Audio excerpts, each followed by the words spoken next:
Bismillahirrahmanirrahim. Assalamualaikum warahmatullahi wabarakatuh. Selamat pagi, salam sejahtera untuk kita sekalian. Bagaimana kabarnya anak-anak di rumah? Semoga kalian semuanya selalu diberikan kesehatan oleh Allah dan tetap selalu dijaga semangatnya untuk melakukan aktivitas pembelajaran walaupun masih dalam kondisi pandemi seperti ini dan masih dalam proses pembelajaran jarak jauh. Kemudian penting juga bagi kalian untuk menjaga semangat kalian di dalam belajar, sebab semangat ini benar-benar harus dijaga untuk kita sekalian di dalam masa pandemi seperti ini. Kita akan melanjutkan pelajaran tentang Al-Quran dan Hadis, di mana kali ini Pak Rizky hanya membuat video karena memang ada sedikit urusan hari ini yang tidak bisa ditinggalkan, mohon maaf, sehingga tidak bisa melakukan aktivitas melalui Zoom meeting maupun Google Classmeet, di mana pembahasan Al-Quran dan Hadis kali ini untuk kelas 2 adalah tentang, kalau Al-Qur'annya itu tentang surat Al-Falaq, kemudian kalau seandainya hadisnya itu kita akan belajar tentang hadis ridhonya Allah kepada kita melalui ridhonya orang tua. Kita belajar Al-Qur'annya terlebih dahulu. Tetapi sebelum itu saya ingin bahas mengenai materi-materi yang sebelumnya yang udah pernah disampaikan, khususnya mengenai tentang adab-adab di dalam membaca Al-Quran. Kemarin udah dijelaskan, udah disebutkan bahwa adab-adab membaca Al-Quran itu ada 14. Yang pertama adalah hendaknya ketika kita membaca Al-Quran harus dalam keadaan suci dari hadas kecil maupun hadas besar. Suci dari hadas kecil dan hadas besar maksudnya apa?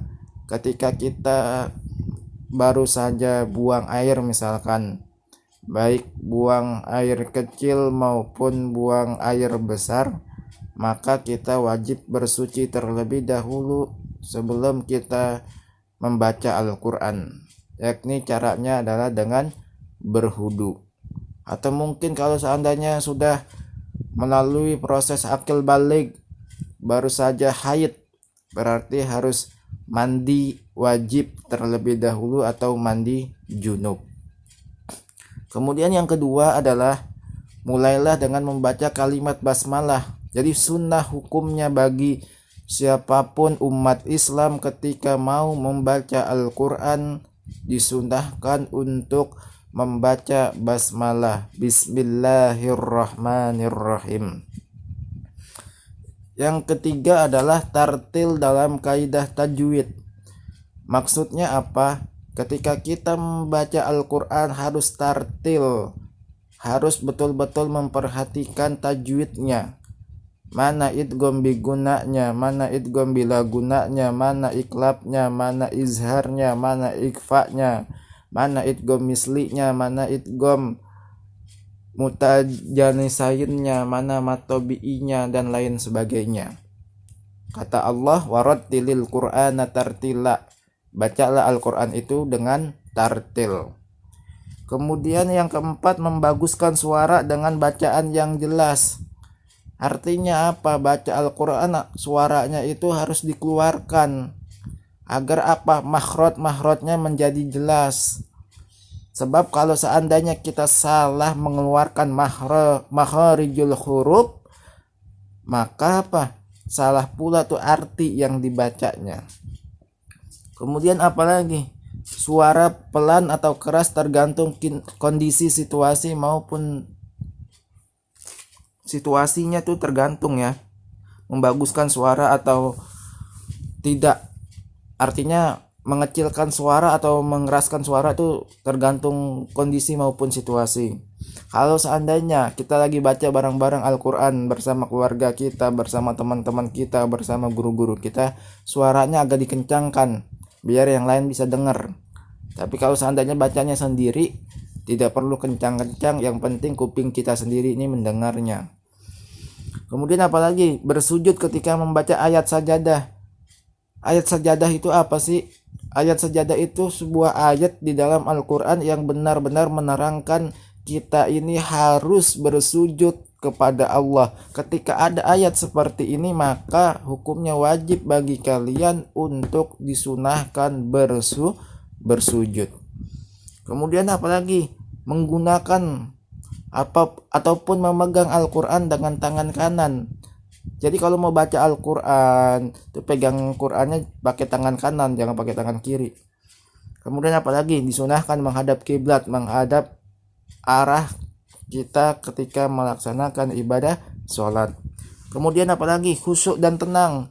Khusyuk dan tenang artinya baca Qurannya jangan buru-buru, pelan-pelan saja dinikmatin. Kemudian menggunakan pakaian yang pantas dan sopan. Menggunakan pakaian yang pantas dan sopan artinya apa? Ketika kita membaca Al-Quran, usahakan nih penampilan kita itu benar-benar penampilan yang terbaik di hadapan Allah. Jangan pakaian untuk main bola, untuk olahraga digunain untuk baca Quran. Itu kurang adab namanya kita. Kemudian apalagi penuh perhatian dengan berusaha mengetahui arti dan kandungan isi yang dibaca.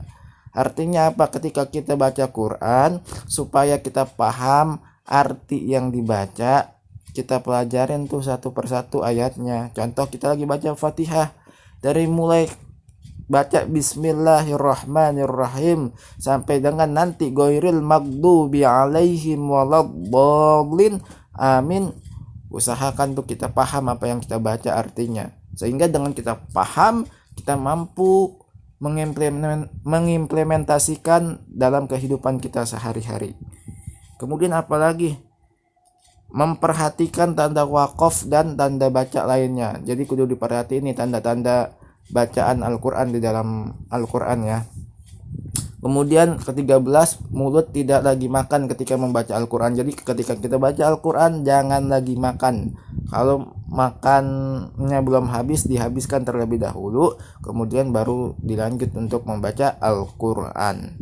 Kemudian yang ke-14 atau yang terakhir, ketika selesai baca Al-Quran hendaknya kita membaca doa. Artinya ketika kita selesai membaca Al-Quran hendaknya kita membaca doa. Allahumma bil Quran waj'alhu lana imama wa nura wa huda wa rahmah, dan seterusnya. Jadi ada 14 adab ketika kita hendak mau membaca Al-Quran. Kemudian kita belajar tentang surat Al-Falaq. Dibuka juz amma-nya, dibuka Al-Qur'annya tentang surat Al-Falaq. Kita baca bareng-bareng terlebih dahulu. Bismillahirrahmanirrahim. Qul a'udzu birabbil falaq min syarri ma khalaq wa min syarri ghasikin idza waqab wa min syarri naffasati fil 'uqad wa min syarri hasidin idza hasad. Kemudian kita lihat artinya satu persatu. Yang pertama, Bismillahirrahmanirrahim. Bismillahirrahmanirrahim dengan menyebut nama Allah yang Maha Pengasih lagi Maha Penyayang. Kemudian Qul a'udzu birabbil falaq. Katakanlah aku berlindung kepada Tuhan yang menguasai subuh. Jadi kita ini berlindung kepada Allah Subhanahu wa taala dari segala macam godaan yang mempunyai waktu subuh atau waktu fajar. Kemudian ayat keduanya apa tuh? Min syarri ma khalaq. Min syarri ma khalaq, dari kejahatan makhluk yang Dia ciptakan. Jadi kita ini berlindung kepada Allah dari setiap kejahatan makhluk apapun. Ya. Kemudian ayat ketiga apa tuh? wa min syarri ghasikin idza waqab, dan dari kejahatan malam apabila telah gelap gulita. Kemudian ayat keempatnya wa min syarrin nafasati fil uqad, dan dari kejahatan baik perempuan penyihir yang meniup pada buhul-buhul. Artinya kita itu berlindung kepada Allah dari perempuan-perempuan penyihir. Kemudian ayat terakhir wa min syarri hasidin idza hasad, dan dari kejahatan orang yang dengki apabila dia dengki. Jadi surat Al-Falaq ini menerangkan kepada kita untuk kita berlindung kepada Allah yang mempunyai waktu subuh dari setiap kejahatan-kejahatan yang akan menimpa kepada diri kita. Kemudian juga Rasulullah SAW pernah ketika itu sakit, di mana dia didatangi dua malaikat untuk mengatakan kepada Rasulullah, ya Rasulullah, kamu sakitnya ini diguna-guna. Kemudian siapa yang guna-guna? Yakni orang Yahudi, ya, orang Yahudi. Kemudian apalagi?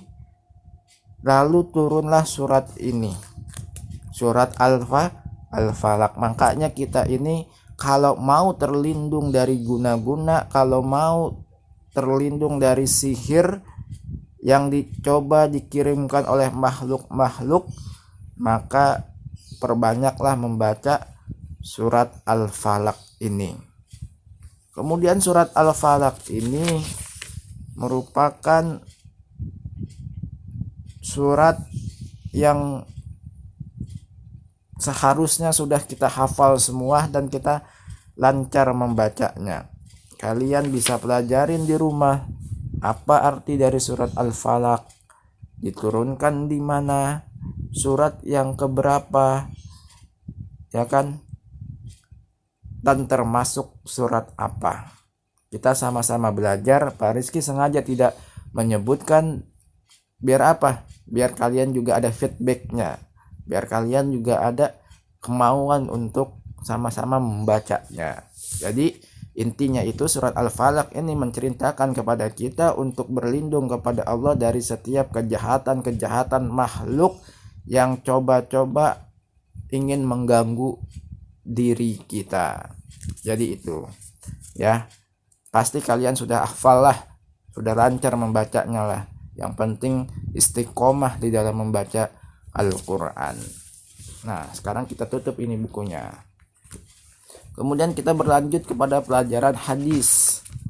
Kemarin kita udah belajar hadis tuh 2 tuh. Udah belajar hadis 2. Sekarang kita masuk hadis yang ketiga. Tentang apa hadis ketiga ini? Tentang ridhonya Allah kepada kita melalui ridhonya orang tua.